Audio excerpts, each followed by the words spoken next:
जो DSP channel है, हमको लगता है डेमोक्रेटिक समाजवादी पार्टी, इस चैनल के जो व्यूअर हैं उनसे आग्रह करूंगा कि लाइक करके, सब्सक्राइब करके, शेयर करके आपके चैनल की आवाज को जन जन तक पहुंचाए, ताकि आपका चैनल दौड़े और गोरी मीडिया जो है उसको जबरदस्त जो है कि तमाचा जड़ने में सफल हो। आज अखिलेश यादव जी आए थे, क्या कुछ मैसेज देके गए हैं? देखिए, अखिलेश यादव जी आए थे, आप लोगों ने उनकी बात को सुना। आप बताओ नहीं है, हमारे बच्चे जो है उत्तर प्रदेश लोक सेवा आयोग के सामने जो है नॉर्मलाइजेशन को खत्म करने का और जो परीक्षा परिणाम में बदलाव किया गया है उसमें उसको पुराने पैटर्न पर परीक्षा कराने की मांग कर रहे थे। तो योगी की सरकार ने लाठियां भाजने का काम किया, तो छात्र नौजवानों का भविष्य भारतीय जनता पार्टी खत्म करने का काम कर रही है। डीएपी की खाद का कालीबाजारी करके यूरिया की बोरी में से 10 किलो यूरिया कम करके किसानों की कमर तोड़ने का काम कर रहे हैं। तो समाजवादी पार्टी जो पीडीए फार्मूला के साथ चली है, संविधान, लोकतंत्र और आरक्षण को बचाने के लिए आंदोलन कर रही है। जिस तरह लोकसभा चुनाव में समाजवादी पार्टी और कांग्रेस पार्टी के जो साझा प्रत्याशी थे उनको पीडीए का जो है जबरदस्त समर्थन मिला था।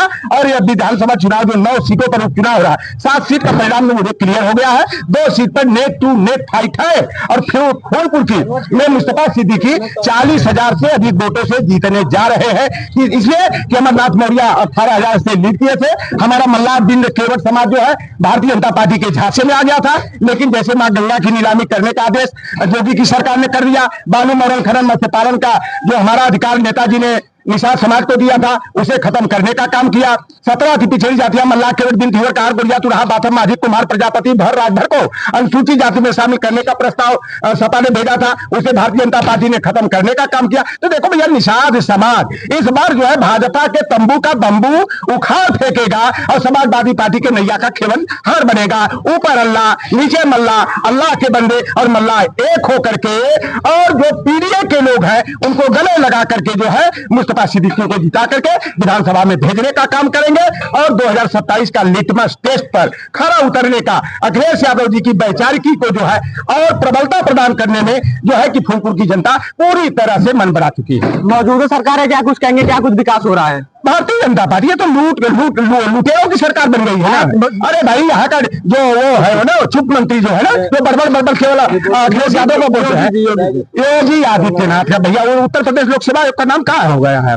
देखे हैं आप, उत्तर प्रदेश चीलम आयोग, चीलम आयोग, क्योंकि 18 पेपर आउट करा दिया गया भैया, 2200 पेपर आउट करा दिया गया। हमारे बच्चों और बच्चियों का भविष्य अंधकार में डाल दिया गया। बहुत से बेटे और बेटियां सोचे थे कि हमें नौकरी मिल जाएगी तो हमें हल्दी लग जाएगी, लड़कियां बेचारी सपना देख रही थी मेरा हाथ पीला हो जाएगा, लेकिन 22 पेपर आउट करके जिस तरह हमारे छात्र नौजवानों का, हमारे बेटे और बेटियों का भविष्य अंधकार में डालने का काम किया। अखिलेश यादव जी विकासवादी नेता है, उन्होंने 18 लाख की संख्या में इंटर पास लड़कों को लैपटॉप देने का काम किया। आगे की पढ़ाई के लिए 100% शुल्क प्रतिपूर्ति छात्रवृत्ति की योजना को लगाया।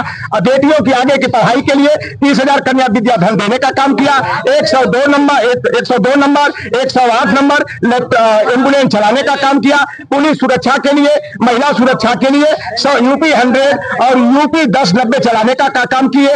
और 38 लाख की संख्या में बेरोजगारों को बेरोजगारी भत्ता देने का मामला हो, चाहे 56 लाख जो है विधवाओं को, विकलांगों को समाजवादी पेंशन देने का मामला हो। और समाजवादी पार्टी ने बहुत बड़ा काम किया था, मुफ्त पढ़ाई, मुफ्त दवाई, मुफ्त सिंचाई की योजना को आज जनता रो रही है कि अखिलेश यादव की सरकार में जो लाभ मिलता था, ये भारतीय जनता पार्टी हिंदू हिंदू हिंदू करके हम लोगों को ठगने का काम किया, लूटने का काम किया। और आज ये हिंदू मुसलमान करके नफरत की राजनीति कर रहे हैं। लेकिन योगी आदित्यनाथ ने एक नारा दिया था, बटोगे तो कटोगे। लेकिन इन्होंने खुद अक्टूबर महीना में 4 घटना हुई। रामगोपाल मिश्रा की मौत हुई, परिवार को 10 लाख का रुपया योगी जी परिवार वालों से मिले। और फिर मोहित पांडे की 25 अक्टूबर को लखनऊ के चिन्हर थाना में पुलिस कस्टडी में मौत हो गई। परिवार को 5 कालिदास बाग को बुला करके 10 लाख का चेक दिए, नौकरी और आवास का आश्वासन दिए। लेकिन अमन गौतम चमार के बेटे को विकास नगर लखनऊ में जो है पुलिस कस्टडी में मौत हो गई, तो अमन गौतम के परिवार को नहीं बुलाया गया। शाहगंज जौनपुर के मटरू बिंद को पुलिस कस्टडी में मार डाला गया, तो इनको नहीं बुलाया गया। है कि अखिलेश यादव जैसा जिनके पिताजी 3 बार मुख्यमंत्री रहे, विदेश से जो है इंजीनियरिंग की पढ़ाई करके आए और देश के सबसे अब तक के अच्छे मुख्यमंत्रियों की लिस्ट में नाम अगर किसी का है तो अखिलेश यादव का है। तो 2017 में जब सपा चुनाव हार गई, भारतीय जनता पार्टी के झांसे में आकर पीडीए के लोग गुमराह हो गए, यादवों से दूर हो गए, कट गए, तो सरकार बनने के बाद 5 कालीदास मार्ग को जब अखिलेश यादव जी खाली किए तो उसे गोमूत्र और गंगा जल से धुलवाए।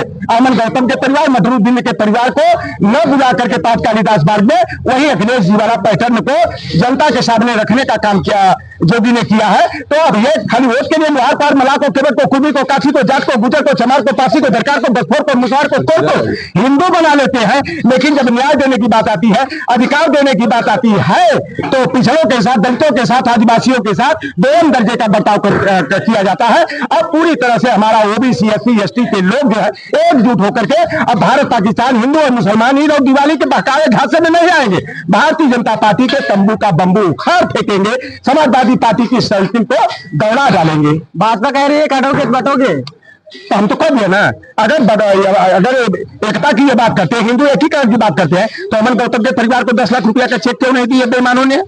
मधुरुद्दीन के परिवार को क्यों नहीं दिया?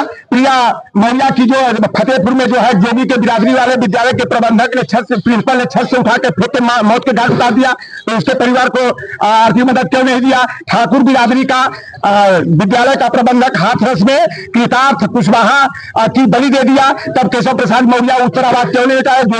जोगी सरकार ने जो है एक्शन क्यों नहीं लिया? नीतीश मौर्य को बनारस के शिवपुर विधानसभा के दानूपुर गांव में भारतीय जनता पार्टी वालों ने मार दिया और हत्या को आत्महत्या में जोगी की सरकार ने बदलने का काम किया। तो अबे भैया पीडीएफ गुमराह होने वाला नहीं है। अब पिछड़े हिंदुत्व के झांसे में और हिंदू बनने के झांसे में नहीं आएंगे। सबसे बड़ा मुद्दा हम लोगों का है लोकतंत्र, संविधान और आरक्षण को बचाने का, रोजी रोजगार का, छात्र, नौजवानों और किसानों के भविष्य को संवारने का। तो अब जो है समाजवादी पार्टी अपने पीडीएफ फार्मूला के तहत जनता के बीच जा रही है, जनता का भरपूर समर्थन मिल रहा है। भाजपा वाले कह रहे हैं 27 छोड़िए 47 तक दिखेंगे भी नहीं ये पीडीए वाले। बड़े बड़े दावे तो लोकसभा चुनाव में भी कर रहे थे ना, 80 में 80, 80 में 79, 80 में 79। अरे बेईमानों के तंबू का बंबू देखे नहीं आप? इंडिया गठबंधन वाले उखाड़ सके, मुंह को बदल के गए। और केशव प्रसाद मौर्य के खिलाफी में हमारी भतीजी पल्लवी पटेल ने गोल चटाने का काम किया। भाजपा वाले कह रहे हैं कि लोकसभा चुनाव में जो है संविधान का आह्वान देकर जो है इन्होंने पीडीए को बहकाया है, तब जाकर उनकी सरकार बनी है। अब क्या ये जनता बेवकूफ है कि कौन आरक्षण देने का काम समाजवादी पार्टी ने किया और ये आरक्षण को खत्म करने का काम किया? मंडल कमीशन ओबीसी के 27% आरक्षण के लिए मंडल कमीशन लागू हुआ, तो यही भाजपा आरएसएस वालों ने राम रथ यात्रा पर आडवाणी को बैठा करके जो है कमंडल राजनीति को शुरू किया। तो क्या ओबीसी नहीं समझ? अरे वो ओबीसी 90 के दशक वाला गया, आज का ओबीसी जो है ना पढ़ लिख करके समझदार हो गया है, अपने समाज को हम जैसे लोग जोड़ने और जगाने का काम कर रहा है। और भारतीय जनता पार्टी पूरी तरह से मनुस्मृति के विधान को लागू करने के काम में जुटी है, बाबा साहेब भीमराव अम्बेडकर के संविधान को मिटाने में जुटी हुई है और गुलवलकर की जो भी एससी एसटी माइनॉरिटी विरोधी नीतियों से संबंधित 2 किताब है, bunch of thoughts, we are our nation who define, उनकी नीतियों को लागू करने का काम करिए। तो अब पीडीए के लोग जो है भारतीय जनता पार्टी के झांसे में नहीं आएंगे। समाजवादी पार्टी तो जैसे लोकसभा चुनाव में समर्थन देकर के उत्तर प्रदेश की नंबर 1, देश की नंबर 3 की सबसे बड़ी पार्टी बनाने का काम किया। ये तो लिटमस टेस्ट है 9 क्षेत्रों में जो चुनाव हो रहा, केशव प्रसाद मौर्य हो, योगी आदित्यनाथ कितना बड़बड़ा ले, फड़फड़ाए ले, लेकिन अब इनका तंबू समझने वाला नहीं है। तंबू का बंबू लौटर राम निषाद जैसा पूरी तरह से उखाड़ने के लिए, ध्वस्त करने के लिए तैयार है। मतलब फूलपुर में अब की बार जो है सपा फिक्स है। आप बताओ लोकसभा चुनाव में अमरनाथ मौर्य 18 लाख से जीत किए थे, 1000 से जीत किए थे यहाँ में। तो इस बार मल्लाह केवट भिन्न जो है ना, पिछली बार हिंदू बनने के चक्कर में फंस गए थे, लेकिन इस बार यहाँ जो 35 और 40 हजार की संख्या में भिंडर मल्लाह केवट है, उन्होंने कहा कि आरक्षण हमारा खत्म करने वाली, बालू मरण खनन मत्स्य पालन का अधिकार छीनने वाली, कंजासा बसवार में लाठीचार्ज करा करके नाव तोड़ने वाली भारतीय जनता पार्टी का खदेड़ा करेंगे। ऊपर अल्लाह, नीचे मल्लाह, अल्लाह के बंदे मल्लाह एकजुट होकर के भारतीय जनता पार्टी का खदेड़ा करेंगे। भाई साहब की बात फूलपुर में कौन? फूलपुर में कौन? मुस्तफा सिद्दीकी, समाजवादी पार्टी। किस मुद्दे पे? मुद्दा ये है जी, समाजवादी पार्टी गरीबों के लिए, बेसहारों के लिए, कमजोरों के लिए, मजलूमों के लिए काम करती है, ना कि एक बिरादरी के ऊपर काम करती है, ना कि एक बिरादरी को लेकर आगे बढ़ती है। सबका साथ, सबका विकास हमारे राष्ट्रीय अध्यक्ष अखिलेश यादव जी कर सकते हैं, अब कोई नहीं कर सकता। आज अखिलेश यादव जी आए, क्या कुछ मैसेज देके गए हैं फूलपुर विधानसभा के लिए? मैसेज बहुत दिए हैं कि हमारी सरकार बनेगी, नौकरी मिलेगी। जो लोग लाठी डंडे खा रहे हैं सबको नौकरी मिलेगी गारंटी के साथ। तो साथियों अभी हमारे साथ जो है तमाम फूलपुर की जनता के माध्यम से हमने इनसे बातचीत किया है। आज जो है राष्ट्रीय अध्यक्ष अखिलेश यादव जी आए थे। आपको बता दूं 20 तारीख को जो है फूलपुर विधानसभा में उपचुनाव होना है। ऐसे में आप लोग इस वीडियो में क्या सोचते हैं कमेंट सेक्शन में जरूर बताएं। और कौन होगा फूलपुर का नेता बादशाह, किसके खाते में जाएगी फूलपुर की सीट, सपा बनाम भाजपा या भाजपा बनाम सपा, बाकी आप लोग इस वीडियो में जरूर बताएं।